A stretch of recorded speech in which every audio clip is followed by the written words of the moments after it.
Apabila Anda sering melakukan perjalanan keluar kota atau setidaknya sering lewat ke jalan-jalan antar kota, mungkin Anda pernah melihat makhluk ini yang kepalanya monyong dan umumnya berwarna merah.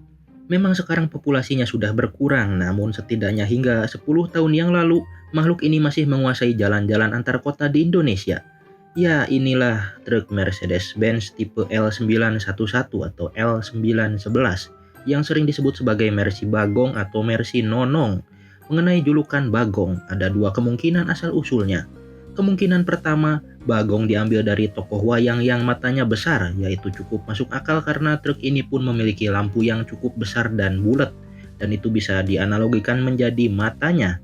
Kemungkinan kedua, Bagong diambil dari nama hewan yang bagi sebagian orang dianggap haram untuk dimakan, dan ini juga masuk akal mengingat truk ini memiliki moncong yang bentuknya seperti itu. Sedangkan julukan Mercy Nongnong ya sepertinya sudah cukup jelas, tidak perlu dijelaskan lebih detail. Di beberapa daerah di Pulau Jawa ada pula yang menyebutnya sebagai truk bekicot. Nah, yang ini kami heran apa hubungannya. Mungkin Anda penasaran kenapa Mercedes-Benz membuat makhluk yang bentuk moncongnya agak aneh seperti itu. Ceritanya bermula dari tahun 1950-an. Pada saat itu truk-truk medium duty dan truk-truk heavy duty Mercedes-Benz bentuknya seperti ini. Moncongnya benar-benar panjang. Kemudian pihak Mercedes-Benz berinisiatif untuk merancang truk yang daya angkutnya lebih besar lagi. Memperbesar daya angkut berarti harus memperpanjang truknya agar bisa dipasang bak yang lebih besar. Namun ternyata hal itu tidak bisa dilakukan karena di Jerman ada sebuah regulasi yang bernama Straßenverkehrszulassungsordnung yaitu atau disingkat STVZO, yaitu sebuah aturan yang berisi syarat-syarat bagi suatu kendaraan bermotor agar diizinkan beroperasi di jalan raya. Salah satu pembatasan pada aturan tersebut adalah pembatasan dimensi kendaraan, termasuk panjangnya. Para engineer Mercedes-Benz kemudian berpikir, bagaimana cara membuat truk yang bisa mengangkut lebih banyak barang tapi secara keseluruhan panjangnya tidak bertambah agar tidak melanggar aturan STVZO tersebut. Akhirnya muncul ide untuk memperpendek kabinnya agar lebih banyak ruang yang bisa digunakan untuk mengangkut barang. Maka pada tahun 1955, Mercedes-Benz meluncurkan truk yang macam ini. Perubahannya benar-benar ekstrim, dari yang bermoncong panjang jadi tidak ada moncong sama sekali.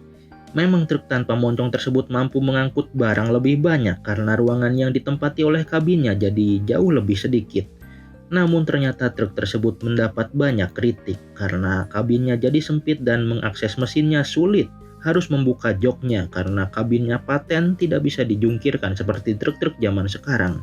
Sehingga engineer Mercedes-Benz pun perlu berpikir lagi untuk membuat truk yang kabinnya tidak terlalu besar agar bisa muat lebih banyak barang tapi tetap nyaman bagi supirnya dan tidak sulit untuk mengakses mesinnya.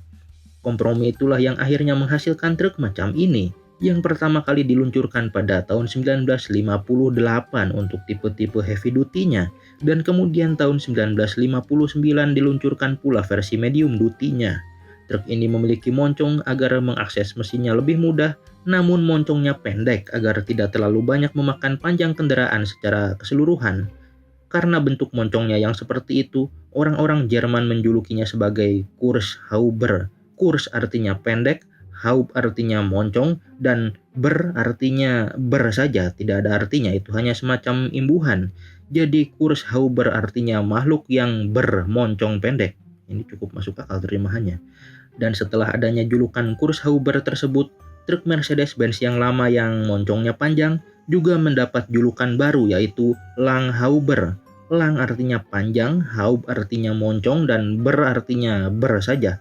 Langhauber artinya makhluk bermoncong panjang. Ya, cukup masuk akal. Truk Kurzhauber tersebut memiliki banyak varian. Ada varian-varian yang termasuk heavy duty dan ada pula varian-varian yang termasuk medium duty. Dan jika diperhatikan bentuk moncongnya juga ada beberapa versi sesuai dengan tipenya.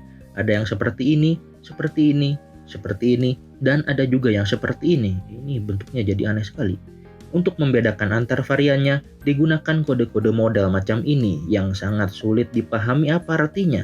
Termasuk pihak Mercedes-Benz pun mengakui bahwa kode-kode tersebut bisa bikin orang jadi bingung.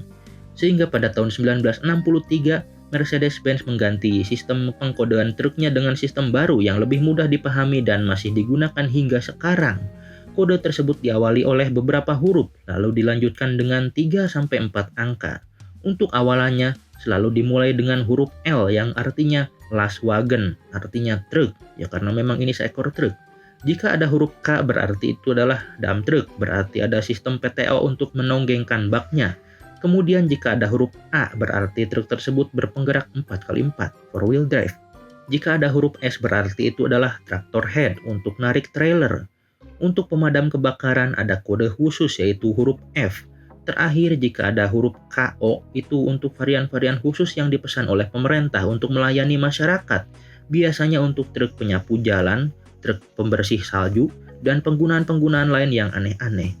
Berdasarkan arti dari huruf-huruf tersebut, terciptalah kombinasi-kombinasi seperti ini. L, LS, LK, LA, LF, LKO, LAS, LAK, LAF, dan LAKO. Kemudian angka-angka di belakangnya terdiri dari 3-4 digit. Secara umum 2 digit di belakang melambangkan tenaga mesinnya dalam satuan horsepower. Dan 1 atau 2 digit di depan melambangkan GVW-nya dalam satuan ton.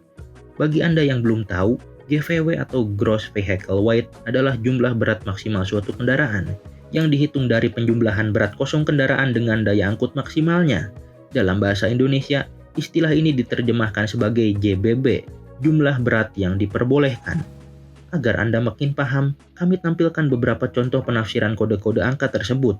Apabila kodenya 1313 berarti GVW-nya sekitar 13 ton dan tenaganya sekitar 130 horsepower. Kemudian jika kodenya 1519 berarti GVW-nya sekitar 15 ton dan tenaganya sekitar 190 horsepower.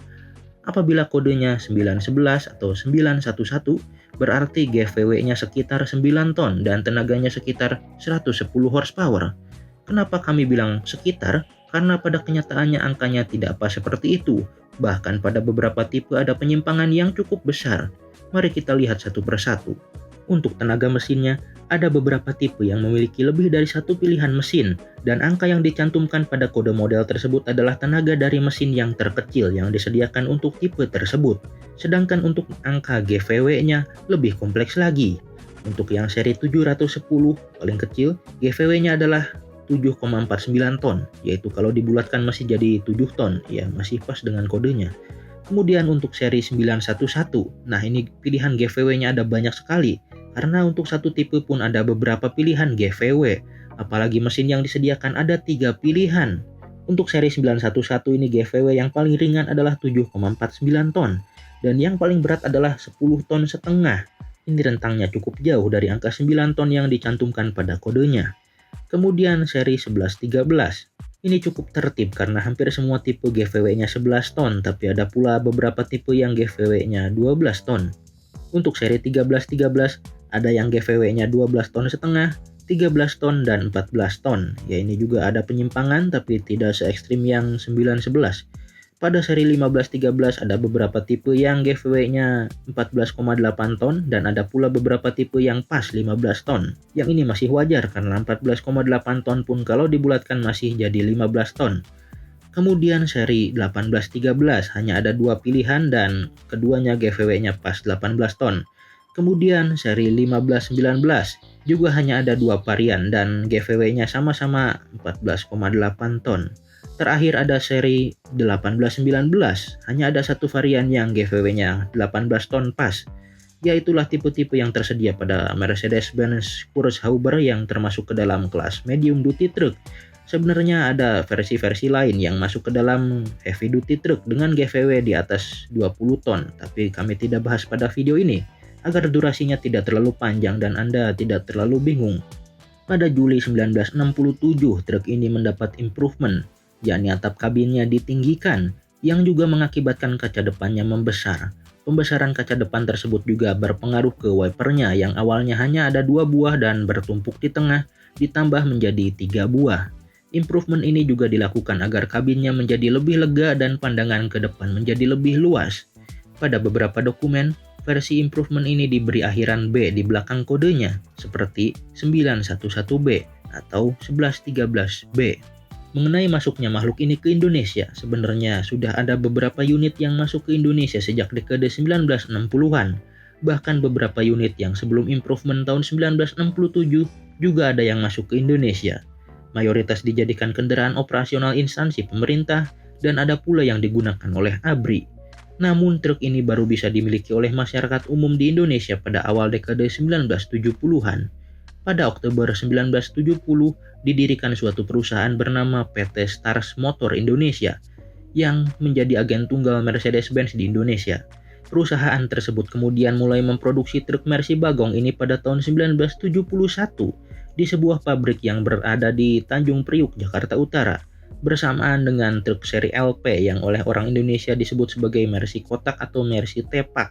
Truk-truk tersebut kemudian mulai didistribusikan ke konsumen pada tahun 1972.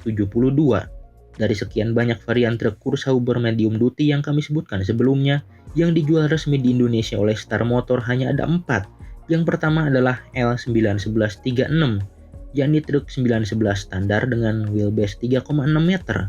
Berikutnya ada pula L91142, ini yang wheelbase-nya 4,2 meter, sedikit lebih panjang. Berikutnya ada versi 4-wheel drive, yakni LA91136, dan yang terakhir adalah versi dump truck, yakni LK91136. Sudah, hanya 4 varian itu saja yang resmi dijual di Indonesia, sehingga apabila Anda melihat ada varian lain yang berkeliaran di jalan, itu adalah hasil modifikasi. Misalnya apabila Anda melihat Mercy Bagong yang dijadikan traktor head, itu adalah hasil modifikasi karena varian traktor head yakni yang berkode LS tidak dijual di Indonesia. Juga apabila Anda melihat ada Mercy Bagong versi Tronton, itu juga hasil modifikasi karena bahkan di Jerman pun tidak ada seri 911 yang Tronton. Versi Tronton hanya ada di seri 1813 atau 1819.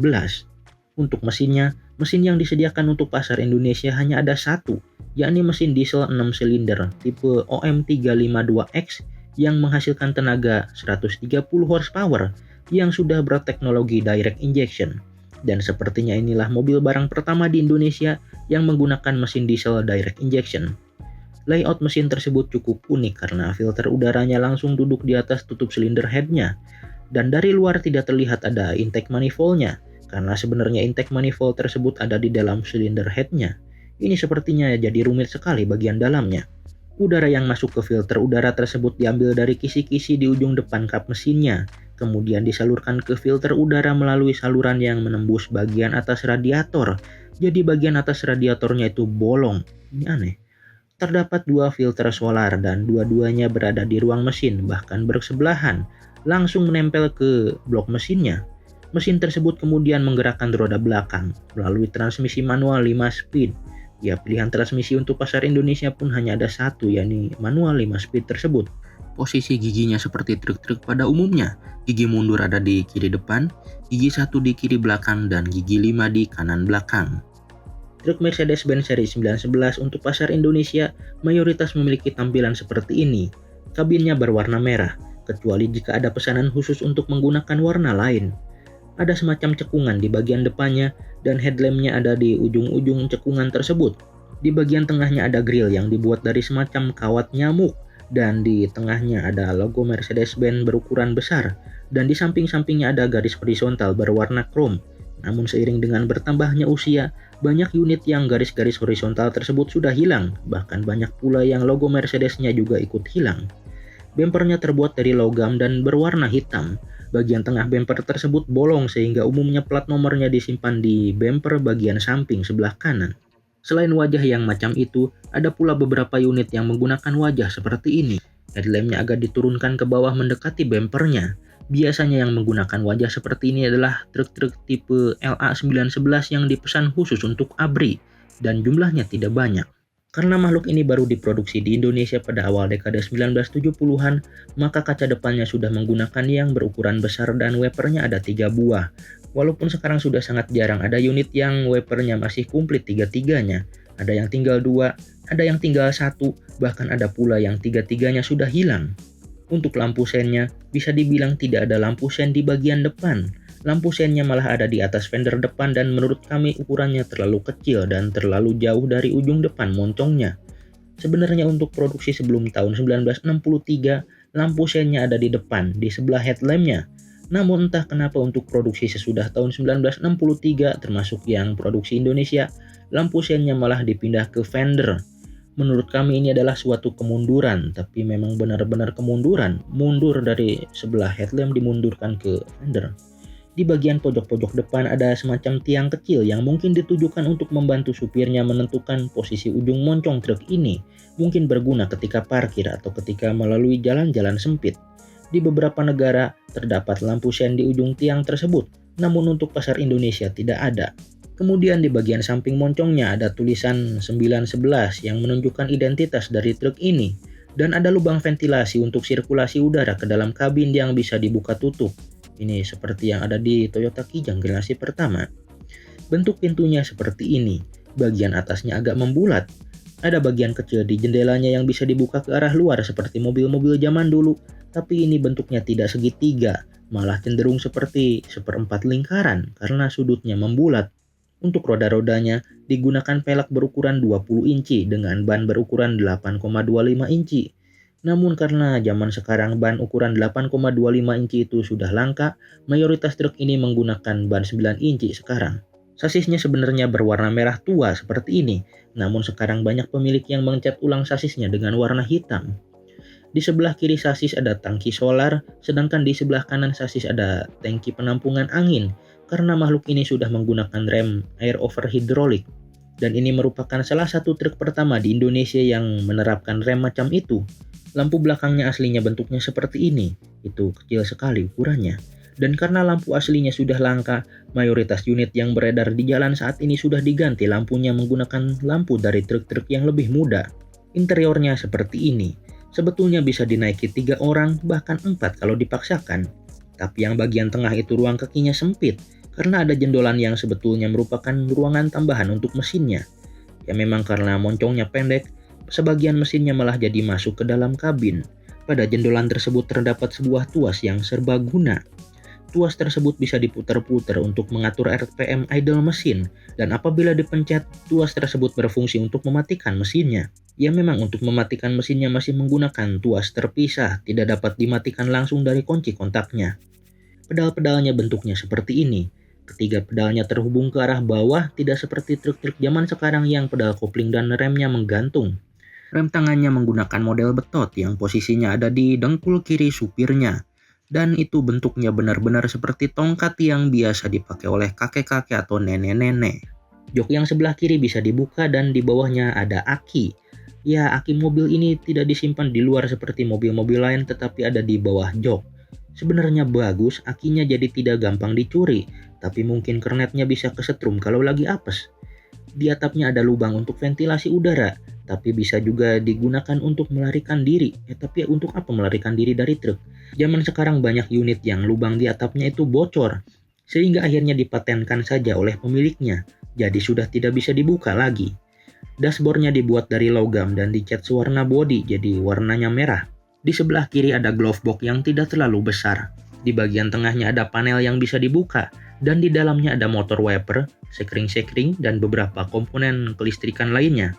Di bagian tengah itu juga ada tuas-tuas yang posisinya vertikal, berfungsi untuk mengatur sirkulasi udara, yang juga bisa diarahkan ke kaca depan, melalui corong-corong berwarna hitam di ujung depan dashboardnya itu, untuk menghilangkan embun yang kadang terbentuk di kaca depan ketika hujan. Setirnya seperti ini. Ukurannya sangat besar karena aslinya truk ini untuk pasar Indonesia tidak pakai power steering. Dan bagian tengah setirnya itu kecil sekali. Saking kecilnya sampai-sampai tombol klaksonnya tidak bisa diletakkan di bagian tengah setirnya itu.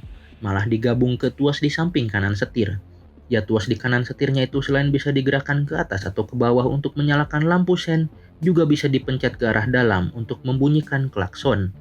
Instrumen klasternya seperti ini, itu terlihat padat sekali karena semua lampu indikator dan semua saklar-saklar ditumpuk di sana semua, termasuk saklar headlamp, saklar wiper, dan bahkan sampai kunci kontak dan tombol untuk menyalakan mesinnya juga ada di sana.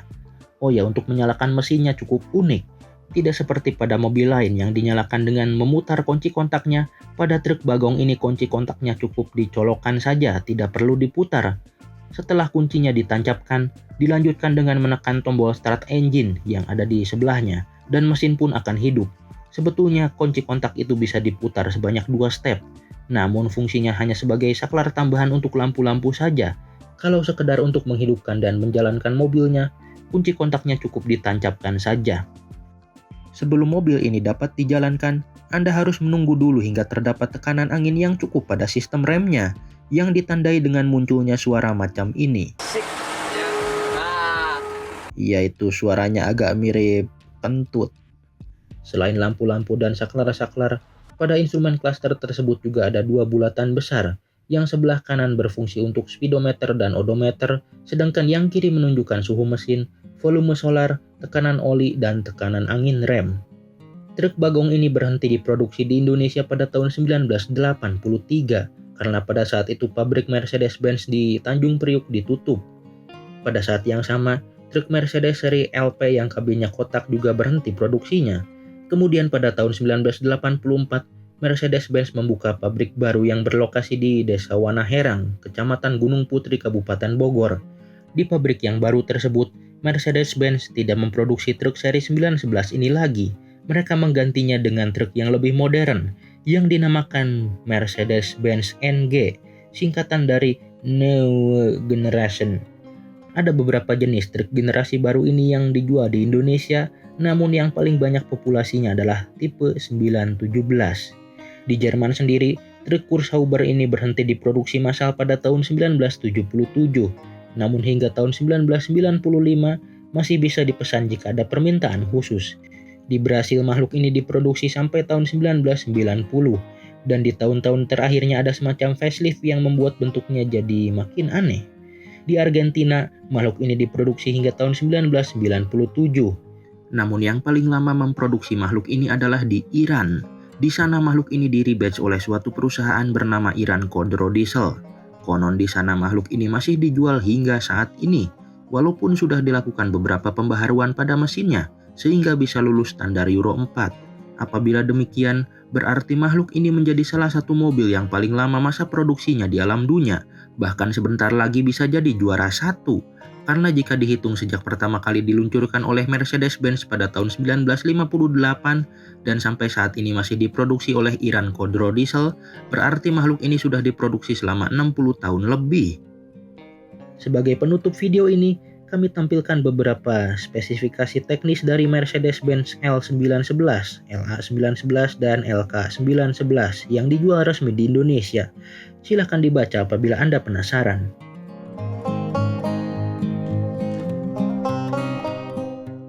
Juga kami tampilkan beberapa petunjuk perawatan truk seri 911 ini yang kami ambil langsung dari manual booknya. Barangkali berguna bagi Anda yang masih memelihara makhluk ini agar kuat dan tahan lama.